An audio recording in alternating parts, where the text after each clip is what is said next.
ഞാൻ തുടങ്ങിയത് മലയാളത്തിൽ നിന്നാണ്.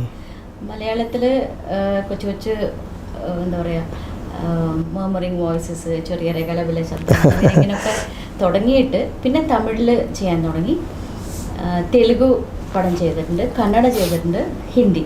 ഈ 5 ഭാഷകളിലും ഫീച്ചർ ഫിലിംസിൽ മെയിൻ ഹീറോയിൻസിന് വരെ ഡബ് ചെയ്തിട്ടുണ്ട്.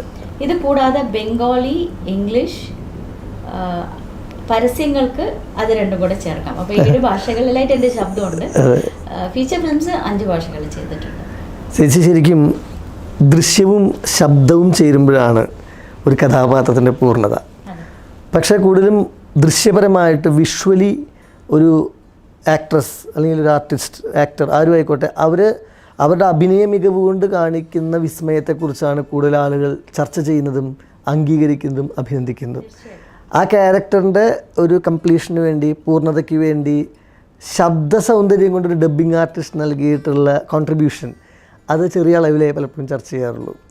അത്തരത്തിൽ നോക്കിയാൽ ആസ് എ ഡബ്ബിംഗ് ആർട്ടിസ്റ്റ് ഇത്രയും കാലത്തെ അനുഭവത്തിൽ ശ്രീജ ചേച്ചിക്ക് കിട്ടിയിട്ടുള്ള ഫീഡ്ബാക്സ്, അംഗീകാരങ്ങൾ, അതിൻ്റെ ഒരു അളവ് എത്രത്തോളമാണ്?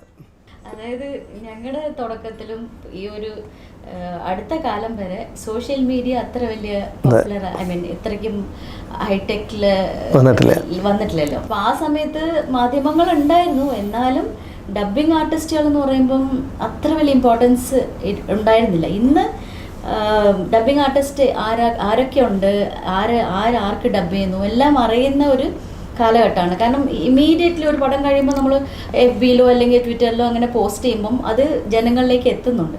അതിൽ ഇന്ന ശബ്ദം ഇന്നാളുടെ ആണെന്നൊക്കെ തിരിച്ചറിവ് വന്നു തുടങ്ങിയിട്ടുണ്ട്.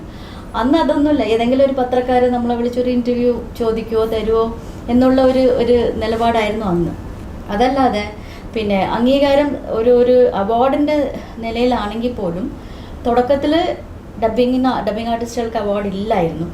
പിന്നീട് അത് ഒരുപാട് ഫൈറ്റ് ചെയ്ത് അങ്ങനെയൊക്കെ ആയി അംഗീകരിച്ച് തുടങ്ങിയപ്പോൾ ആദ്യത്തെ അവാർഡ് തന്നെ, ആദ്യത്തെ അവാർഡല്ല, ആണുങ്ങൾക്കില്ല പെണ്ണുങ്ങൾക്കുണ്ട്, അങ്ങനെയൊക്കെയായിരുന്നു. ഒരു അവാർഡ് മാത്രം. പിന്നെ കുറച്ച് കഴിഞ്ഞപ്പോൾ ഒരു അവാർഡ് എനിക്കും കൃഷ്ണചന്ദ്രനും 97 അനിയത്തി പ്രാവിന് കിട്ടിയപ്പോൾ ഞങ്ങൾക്ക് ഷെയർ ആയിരുന്നു. അത് മെയിലിനും ഫീമെയിലിനും അവാർഡുണ്ട്, പക്ഷേ അത് ഒരു ഷെയർ ആയിട്ടുള്ള ഒരു അവാർഡായിരുന്നു.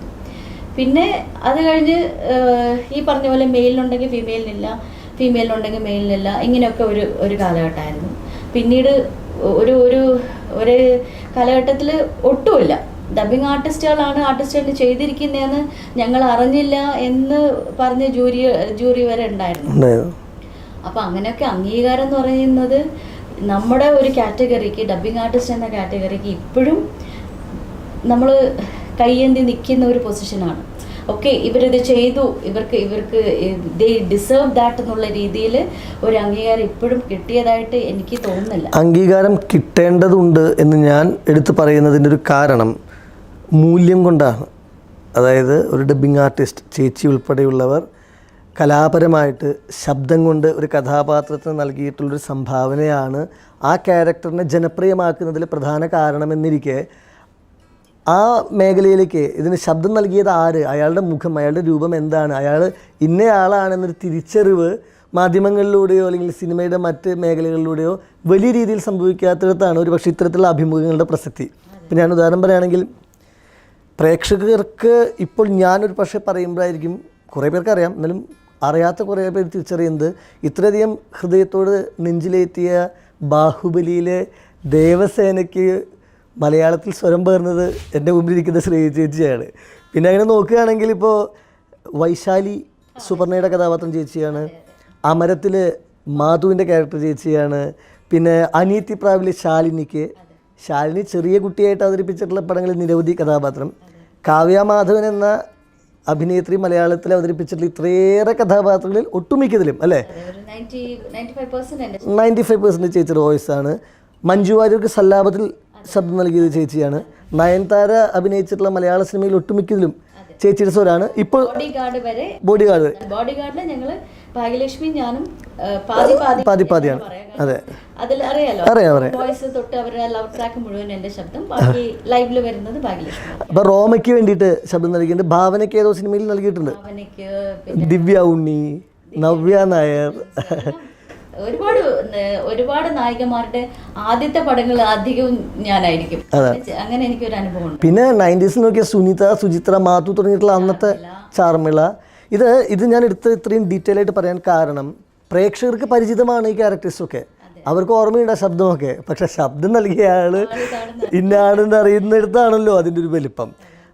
ഞാൻ പറയാൻ വിട്ടുപോയിട്ടുള്ള, ഒരുപക്ഷെ ചേച്ചിക്ക് പെട്ടെന്ന് ഓർത്ത് പറയാവുന്ന മലയാളത്തിലോ തമിഴിലുള്ള മറ്റ് നായിക കഥാപാത്രങ്ങൾ ഏതൊക്കെയാണ്? ദേവയാനിക്ക് ഒരുപാട് പടങ്ങൾ ചെയ്തിട്ടുണ്ട്, തമിഴിലും മലയാളത്തിലും. ശരി, ലൈലയ്ക്ക് തമിഴ്നാട്ടിലെ സ്റ്റേറ്റ് അവാർഡും ഉണ്ട് എനിക്ക്. ദിൽ എന്ന് പറഞ്ഞൊരു പടം. വാണി വിശ്വനാഥന് ചെയ്തിട്ടുണ്ട്, രോജ, രംഭ, പിന്നെ കത്രീന കൈഫ്, ജൂഹി ചാവ്ല, ഹരികൃഷ്ണൻസില്, ശ്രേയാസരൻ, പോക്കിരിരാജ. പിന്നെ അങ്ങനെ ഒരുപാട്. ഒരു പക്ഷേ ഇത് ഓർത്തെടുത്ത് പറയാൻ പറ്റാത്തതിന് കാരണം 1500ഓളം കഥാപാത്രങ്ങൾക്ക് അല്ലെങ്കിൽ സിനിമകൾക്ക് വേണ്ടിയിട്ട് ചേച്ചി ശബ്ദം നൽകിയിട്ടുണ്ട്. ഒരു സിനിമയിൽ തന്നെ പ്രധാന നായികയോടൊപ്പം ചിലപ്പോൾ ചില കുട്ടി കഥാപാത്രങ്ങൾക്ക് വോയിസ് നൽകിയിട്ടുണ്ട്. പ്രിയം എന്ന് പറഞ്ഞൊരു പടം, പ്രിയം, ബട്ടർഫ്ലൈസ്, പിന്നെ കാറ്റത്തെ കിളിക്കൂട്, അങ്ങനെ ചില പടങ്ങളിൽ ഹീറോയിനും ചെയ്യും, പിന്നെ അതിൽ കുട്ടികളുണ്ടെങ്കിൽ കുട്ടികൾക്കും ചെയ്യും. അങ്ങനെ നമുക്ക് തുടക്കത്തിൽ നിന്നും ഇങ്ങനെ എടുത്തു വരികയാണെങ്കിൽ 1975 ഉത്തരായനം, 73ഓ 75 ആണ്. ഉത്തരായനം എന്ന ജി അരവിന്ദൻ സാറിൻ്റെ സിനിമയിലൂടെയാണ് ആരംഭം. അവിടെ നിന്നിങ്ങോട്ട് തുടങ്ങിയാൽ ഇത്രയും വർഷം നിലയ്ക്കാതെ ഒരു ശബ്ദപ്രവാഹമായിട്ട് ശ്രീജിയുടെ സ്വരം ഇങ്ങനെ ഒഴുകിക്കൊണ്ടിരിക്കുകയാണ്. അതിൽ കാറ്റത്തെ കിളിക്കൂട് എന്ന ഭരതൻ സാറിൻ്റെ സിനിമയിലാണ് പിന്നെ അല്ലേ രേവതിയുടെ വോയിസ്. അതിലാണ് ഹീറോയിൻ വോയിസ് ആയിട്ട് എസ്റ്റാബ്ലിഷ് ആവുന്നത്. അതിനു മുമ്പ് ഇളനീർ എന്ന് പറഞ്ഞൊരു പടം ഞാൻ ഡബ് ചെയ്തിട്ടുണ്ട്, അതിലെ നായികയ്ക്ക്. പക്ഷെ ആ പടം അത്ര ശ്രദ്ധിക്കപ്പെട്ടില്ല. പിന്നെ ആ ഹീറോയിനും പിന്നീട് ഒരു പടം ഉണ്ടായിരുന്നില്ല. അത് കഴിഞ്ഞ് കാറ്റത്തെ കിളിക്കൂട് തൊട്ടാണ് എനിക്ക് കൂടുതൽ ഹീറോയിൻസിൻ്റെ അവസരങ്ങൾ വന്നു തുടങ്ങിയത്. ഈ ശബ്ദം നൽകുന്നു എന്ന് പറയുമ്പോൾ അതിൽ ഏറ്റവും ഇൻട്രസ്റ്റിംഗ് ആയിട്ടും അല്ലെങ്കിൽ ഏറ്റവും കോംപ്ലിക്കേറ്റഡ് ആയിട്ടും എനിക്ക് അല്ലെങ്കിൽ പൊതുവെ ആളുകൾക്ക് തോന്നുന്ന ഒരു കാര്യം, ഒരു ഡയലോഗ് വായിച്ച് പഠിച്ച് അത് അവതരിപ്പിക്കുക എന്ന് പറയുന്നതിനേക്കാൾ സങ്കീർണം ഡയലോഗ് അല്ലാത്ത ശബ്ദങ്ങൾ, കരച്ചിലായിട്ടും ചിരിയായിട്ടും അല്ലേ, നെടുവീർപ്പായിട്ടും നൊമ്പരമായിട്ടും ഒക്കെ അത് സ്വരത്തിലൂടെ കൺവിൻസ് ചെയ്യുക എന്ന് പറയുന്നത്. മൂളലാണെങ്കിൽ പോലും അത് ആ കറക്റ്റ് മൂളലി വ്യത്യാസം. അതെ, അപ്പൊ അത് നമ്മൾ സ്വാഭാവികമായിട്ട് നമ്മളെല്ലാവരും ജീവിതത്തിൽ എന്താ പറയാ, നമ്മൾ അറിയാതെ പറയുന്ന മോഡുലേഷൻ. നമ്മളിപ്പോ ഞാൻ പറയുന്നത് കൺവേ ആവുന്നില്ലേ, ഇതന്നെയാണ് മോഡുലേഷൻ. പക്ഷെ അത് നമ്മൾ സിനിമയിൽ ചെയ്യുമ്പം, വേറൊരു ആർട്ടിസ്റ്റ് ചെയ്യുമ്പം അത് ഭാഷ അറിയാത്ത ആളോ അല്ലെങ്കിൽ ആ സീക്വൻസ് എന്താണെന്ന് കറക്റ്റ് ഉൾക്കൊള്ളാത്ത ഒരാളാണെങ്കിൽ ചിലപ്പോൾ ഡയറക്ടറുടെ മനസ്സിലുള്ള മോഡുലേഷൻ ആയിരിക്കില്ല അവിടെ കിട്ടിയിരിക്കുന്നത്. അപ്പം നമ്മൾ ആ കഥാപാത്രത്തിന് യോജിച്ച രീതിയിൽ നാച്ചുറലായിട്ട് നമ്മൾ ജീവിതത്തിൽ ചെയ്യുന്ന കാര്യങ്ങളേ ഉള്ളൂ. പിന്നെ ചിലത് എക്സ്ട്രോർഡിനറി, ഇപ്പോൾ ബാഹുബലിയൊക്കെ അത് വേറൊരു സ്റ്റൈൽ ഓഫ് പെർഫോമൻസ് ആണ്. അപ്പോൾ അങ്ങനെയുള്ള വ്യത്യാസങ്ങളേ ഉള്ളൂ. പക്ഷെ അത് കറക്റ്റായിട്ട് കിട്ടണമെങ്കിൽ നമ്മളതിൽ കുറേ ഉൾക്കൊള്ളണം, ആ കഥാപാത്രം എന്താണെന്ന് മനസ്സിലാക്കണം. ഫോർ എക്സാമ്പിൾ അനിയത്തിപ്രാവ് നമ്മൾ ഒരിക്കലും എൻ്റെ ഒരു ക്യാരക്ടർ അല്ല, അത് വളരെ സാധു, വായ തുറക്കില്ല, എന്താ പറയുക, പ്രാവിനെ പോലെ വളരെ. ഞാനും ഫാസിൽക്ക് ആ പടത്തിന് ഒരുപാട് അങ്ങോട്ടും ഇങ്ങോട്ടും ഞങ്ങൾക്ക് തന്നെ അദ്ദേഹം പറയില്ല ഇങ്ങനെ പറഞ്ഞാൽ മതി. അപ്പം ഞാൻ പറയും, അയ്യോ അതങ്ങനെ ശാലിനി അങ്ങനെയല്ലല്ലോ അഭിനയിച്ചിട്ടുള്ളത്, ശാലിനി കുറച്ചുകൂടെ കരഞ്ഞിട്ടുണ്ട്, കുറച്ചുകൂടെ ഒരു ഓപ്പൺ ആയിട്ടുണ്ട് എന്ന് പറയുമ്പോൾ ഇല്ലില്ല അങ്ങനെയൊന്നും വേണ്ട, ഇങ്ങനെ ചെയ്താൽ മതി. പക്ഷെ സാറിൻ്റെ ജഡ്ജ്മെന്റ് വളരെ കറക്റ്റാണ്. കാരണം ആ ക്യാരക്ടർ ഏറ്റവും ലൈറ്റ് ലോലമായി സംസാരിക്കുമ്പോഴാണ് രസകരമാകുന്നത് അല്ലേ. അദ്ദേഹത്തിന്റെ മനസ്സിൽ അത് കംപ്ലീറ്റ് ഉണ്ടല്ലോ. നമ്മൾ വരുന്നു, ആ സീൻ കാണുന്നു, ഡബ് ചെയ്യുന്നു, അത്രയ്ക്കല്ലേ നമുക്ക് സമയം കിട്ടുന്നുള്ളൂ. ഇപ്പോൾ ഒരുപാട് നമ്മൾ 2 ദിവസം കൊണ്ടോ മാക്സിമം ഒരുപാട്. ഇപ്പം നിറം എന്ന് പറഞ്ഞ പടമാണ് ഞാൻ ഒരു 2.5 ദിവസം എടുത്തത്. അതിൽ ശാലിനിക്ക് 65 സീൻസോളം ഉണ്ടായിരുന്നു. നിറത്തിലൊരു പക്ഷേ കുഞ്ചാക്കോ ബോബൻ ശാലിനിയോട്, ആ ക്യാരക്ടറിനോട് ഇഷ്ടം ഉണ്ടെന്നത് ഒളിപ്പിച്ചു വെച്ച് ശാലിനി അത് തിരിച്ചറിയുന്ന ഒരു പോയിന്റിൽ ശാലിനി ഇവനെ ഒന്ന് ചോദ്യം ചെയ്യുന്നുണ്ട്. ആ പോർഷനിൽ ശാലിനിയുടെ ആ ശബ്ദം നൽകിയിരിക്കുന്നത് കുറച്ചധികം പണിയുണ്ടതിലെന്ന് കണ്ടപ്പോൾ തോന്നി. വളരെ എളുപ്പത്തിൽ പറഞ്ഞു തീർക്കാവുന്നതല്ല അത് അല്ലേ. എനിക്കൊന്ന് ഒരു 2-2.5 മണിക്കൂറോളം എടുത്തിട്ടുണ്ട് ആ ഒരു സീൻ മാത്രം. ഞാൻ ഈ പറഞ്ഞ പർട്ടിക്കുലർ പോർഷൻ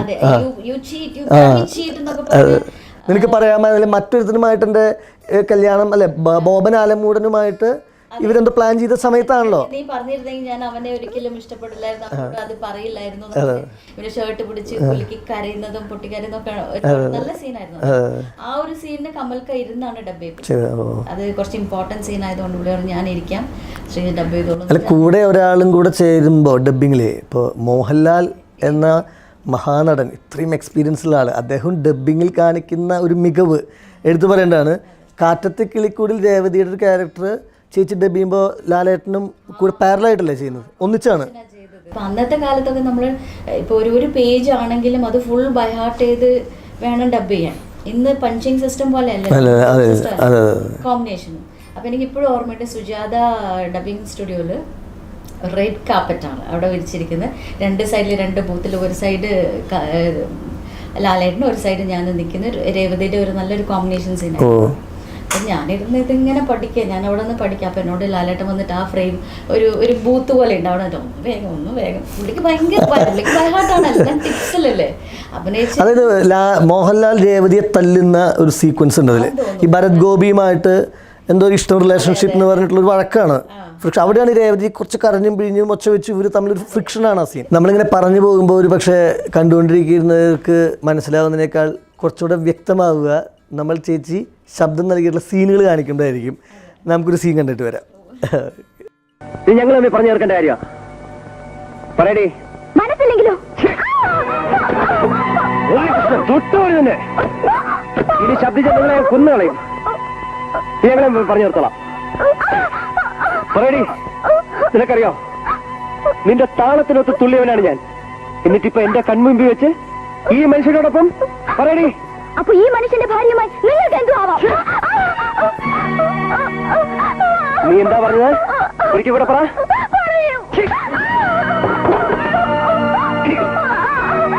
ഒരിക്കൽ ഇവിടെ പറ. പറയോ പറയോ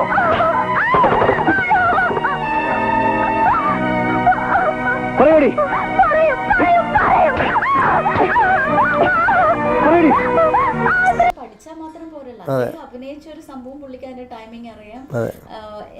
അതുമല്ല നല്ലൊരു കലാകാരനും. നമ്മൾ അന്ന് സ്റ്റാർട്ടിങ് ഹീറോയിന് എന്താ പറയുക വോയിസ് ടെസ്റ്റ് ഒക്കെ നടത്തി വോയിസ് ഓക്കെ ആണെന്നുള്ള ഇതിൽ പേടിച്ചാണ് നമ്മൾ ഡബ് ചെയ്യുന്നത്. അപ്പോൾ എന്നിട്ട് അവസാനം കറക്റ്റായി ഡബ് ചെയ്തു. പക്ഷെ എന്തായാലും ആ സമയത്ത് ചുമ്മാ ഇരിക്കുന്ന സമയം ഞാൻ പഠിച്ചുകൊണ്ടിരിക്കുമ്പോൾ ലാലേട്ടൻ എന്തെന്ന് പറയാം വിസിലടിച്ച് ആ കാപ്പറ്റിൽ ഇങ്ങനെ എന്താ പറയുക പറഞ്ഞ് സർക്കസ് കാണിക്കുന്ന പോലെയൊക്കെ ഭയങ്കര തമാശയായിരുന്നു. അപ്പോൾ അന്നത്തെ ലാലേട്ടൻ അതിപ്പോഴും എൻ്റെ കണ്ണിലുണ്ട്. ആ ലാലേട്ടനാണ് ഇന്ന് മഹാനടനായിട്ടുള്ള ലാലേട്ടൻ. നമ്മൾ അന്നത്ര പ്രതീക്ഷിക്കില്ല. എനിക്കും പുതിയതാണ് അന്ന് സിനിമ. പുള്ളിയുടെ കരിയറിന്റെ തുടക്കകാലം എന്ന് പറയാം അല്ലെ. പുള്ളി ഒരു 3-4 വർഷമായിട്ടുള്ളൂ അപ്പോൾ സിനിമയിൽ വന്നിട്ട്. അതെ. അപ്പോൾ ഭയങ്കര അനുഭവമായിരുന്നു അത്, ഭയങ്കര സന്തോഷമുള്ളൊരു. ചേച്ചി ഒരു സീൻ കൂടെ, ചേച്ചി ശബ്ദം നൽകിയിട്ടുള്ള ഒരു സീൻ കൂടെ കണ്ടിട്ട് വരാം. കുറച്ച് ദൂരെയാണ് ആശ്രമം. ആദ്യമായാണ് ഞാൻ പുറത്തിറങ്ങുന്നത്. അങ്ങയ്ക്കും പിതാവായ മഹാമുനിക്കും ക്ഷേമം തന്നെയല്ലേ? പേര്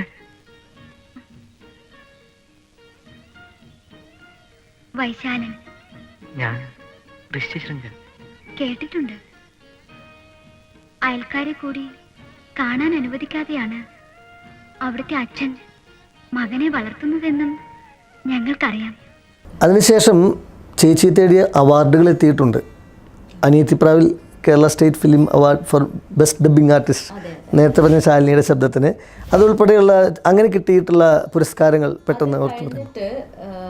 വിവിധ ചിത്രങ്ങൾ എന്ന് പറഞ്ഞിട്ട് 98 ആകാശഗംഗയിൽ ദിവ്യ ഉണ്ണി, പിന്നെ ചിപ്പിക്ക് ഒരു പടം, എനിക്ക് ആ പടത്തിന്റെ പേര് ഓർമ്മ കിട്ടുന്നില്ല, ചിപ്പി, പിന്നെ വേറെ വാണി വിശ്വനാഥിന്റെ ഏത് പടം തോന്നുന്നുണ്ട്. ആ മൂന്ന് ആർട്ടിസ്റ്റിന് വിവിധ വോയിസിലോ അങ്ങനെ കഥാപാത്രം അത് കൺസിഡർ ചെയ്തിട്ടാണ് ആ വർഷത്തെ അവാർഡ് ഉണ്ടായിരുന്നത്.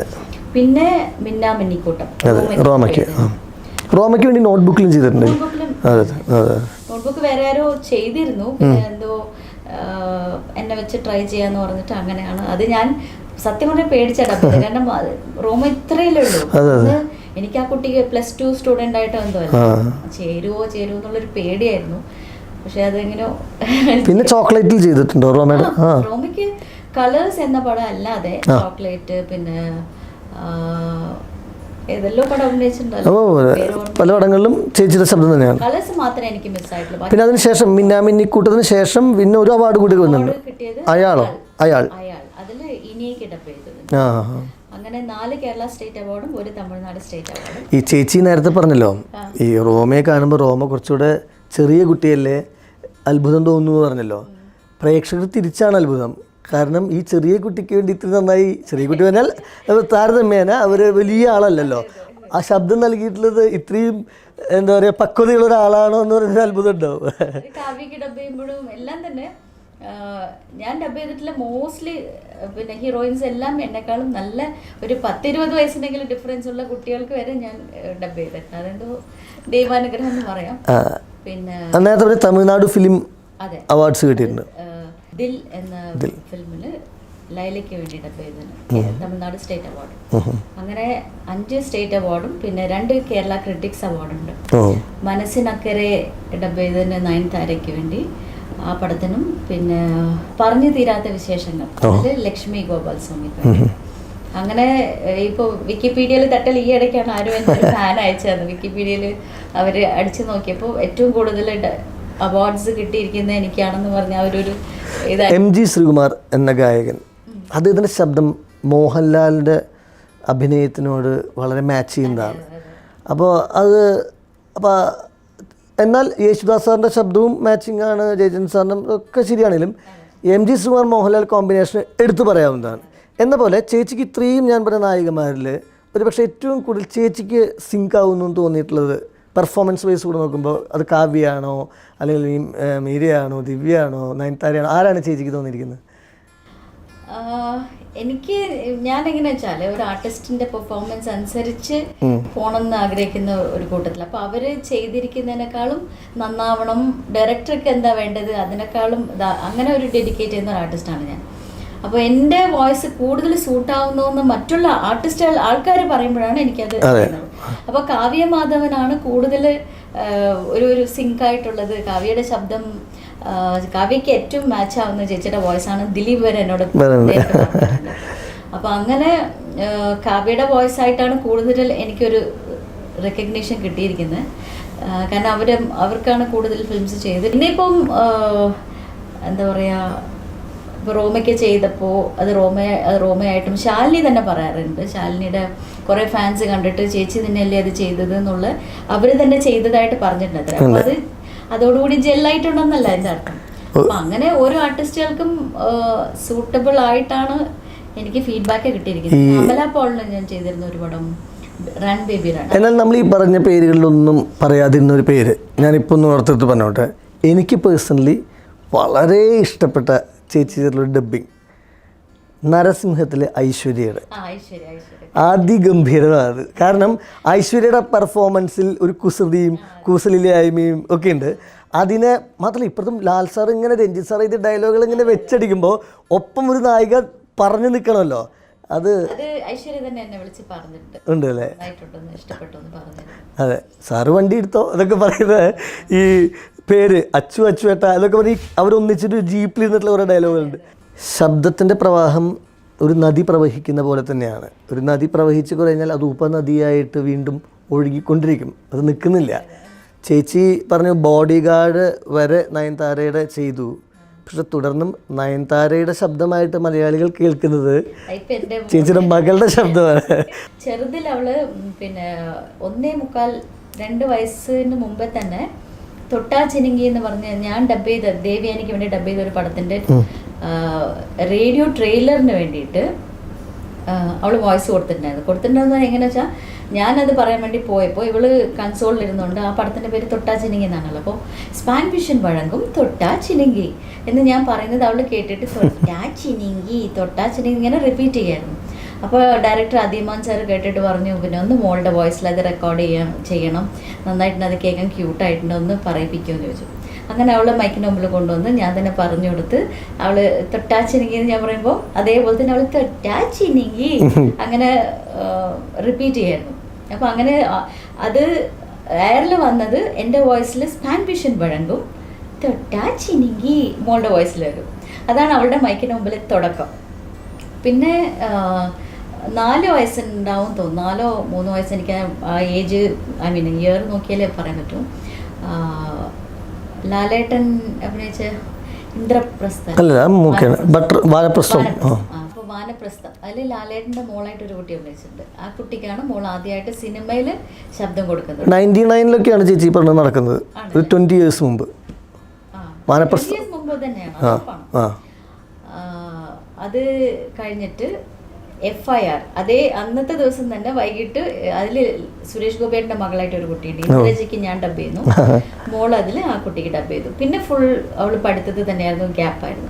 എടുത്തു പറയാവുന്ന മലയാളം ഭാസ്കർ നയൻതാരയ്ക്ക് അതും ഞാൻ ഡബ് ചെയ്യാൻ വേണ്ടി സിദ്ദിഖ് സാർ ആ സമയത്തെല്ലാം ഞാൻ ചെയ്തുകൊണ്ടിരിക്കുന്ന പീരീഡ് അല്ലേ. അപ്പം എൻ്റെ കൂടെ വെറുതെ അക്കമ്പനി ചെയ്യാൻ വേണ്ടി 2 days അവൾക്ക് ഫ്രീ ആയിരുന്നു. അപ്പോൾ എൻ്റെ കൂടെ വന്നതാണ്. അപ്പോൾ നയൻതാരയുടെ ആ ഒരു ഫിസിക്കും ഔട്ട്ലുക്കും ആ ഒരു ഇതൊക്കെ കണ്ടപ്പോൾ, ഭംഗിയൊക്കെ കണ്ടപ്പോൾ ഞാൻ പറഞ്ഞു, സിദ്ദിഖേട്ടാ ഞാൻ ചെയ്യുന്നതിനേക്കാളും മോളുടെ ശബ്ദം ഒന്ന് ട്രൈ ചെയ്ത് നോക്കുക. അവൾക്ക് കുറച്ചുകൂടെ ഒരു നല്ല സൊഫിസ്റ്റിക്കേറ്റഡ് വോയിസാണ്, എന്നെക്കാളും നല്ലൊരു കൾച്ചറുള്ള വോയിസാണ് മോളുടേത്. അപ്പോൾ ഒന്ന് ട്രൈ ചെയ്ത് നോക്കാം, അപ്പോൾ അത് നയൻസിന് കുറച്ചുകൂടെ ഒരു നന്നായിരിക്കും എന്ന് പറഞ്ഞു. അപ്പോൾ സിദ്ദിഖ പറഞ്ഞു, അയ്യോ അത് മെച്യൂർഡ് റോളാണ് ശ്രീജ, ഒരു കുട്ടിയുടെ അമ്മയായിട്ടാണ്, അത് അവൾക്ക് ആ മെച്യൂരിറ്റി, അവൾ കുഞ്ഞല്ലേ എന്ന് പറഞ്ഞു. ഞാൻ പറഞ്ഞു ഒന്ന് ശ്രമിച്ചു നോക്കി, ഞാനിവിടെ ഉണ്ടല്ലോ, ആയില്ലെങ്കിൽ ഞാൻ ചെയ്യാമല്ലോ. അപ്പൊ ശരി ശ്രീജ, എന്നാൽ പിന്നെ ഒരു സീൻ ഡബ് ചെയ്ത് വെക്കും, ഞാൻ ഒന്ന് എഡിറ്റിംഗ് വരെ പോയിട്ട് വരാമെന്ന് പറഞ്ഞു. അങ്ങനെ അദ്ദേഹം പോയിട്ട് വരുമ്പോഴേക്കും ഞങ്ങൾ ഒരു സീന് ഡബ് ചെയ്ത് വെച്ചു. പുള്ളി വന്ന് കണ്ടപ്പോൾ അസിസ്റ്റൻസിനൊക്കെ നോക്കി പറഞ്ഞു, ആ കൊള്ളാം അല്ലേ, ഇത് നല്ലൊരു ചേഞ്ച് ഉണ്ടല്ലേ, ഇത് കണ്ടിന്യൂ ചെയ്താലോ ഇങ്ങനെ എന്നൊക്കെ ചോദിച്ചു. അപ്പോൾ ഹാപ്പി ആയി പുള്ളി. ഇപ്പൊ ലവ് ആക്ഷൻ ഡ്രാമ മോളാണ് പുതിയ നയൻതാര. അതിനുമുമ്പേ മോള് പിന്നെ നീനയില് ആ ഹീറോയിനെ ചെയ്തു. ആ കുട്ടിക്ക് വേറെ 1-2 പടം ചെയ്തിട്ടുണ്ട്. പിന്നെ സോൾട്ട് മാംഗോ ട്രീയില് നായികയ്ക്ക്. അങ്ങനെ കുറച്ച് പിന്നെ ആളിപ്പോ നിത്യഹരിത നായകനിൽ അഭിനയിച്ചു നായികയായിട്ട്. അങ്ങനെ മോളിപ്പോ ഒരു 75 ഫിലിംസോളം ഹീറോയിൻസിനെ ഡബ് ചെയ്തു. തമിഴിൽ അവിടെ ഒരുപാട് ഫിലിംസ്, എമി ജാക്സൺ ആയി എന്ന് പറഞ്ഞ പടം കൂടുതൽ പോപ്പുലർ ആയത്. പിന്നെ കാജൽ അഗർവാൾ, മഡോണ, കുറേ നായികമാർക്ക് അവിടെ പോപ്പുലറാണ്.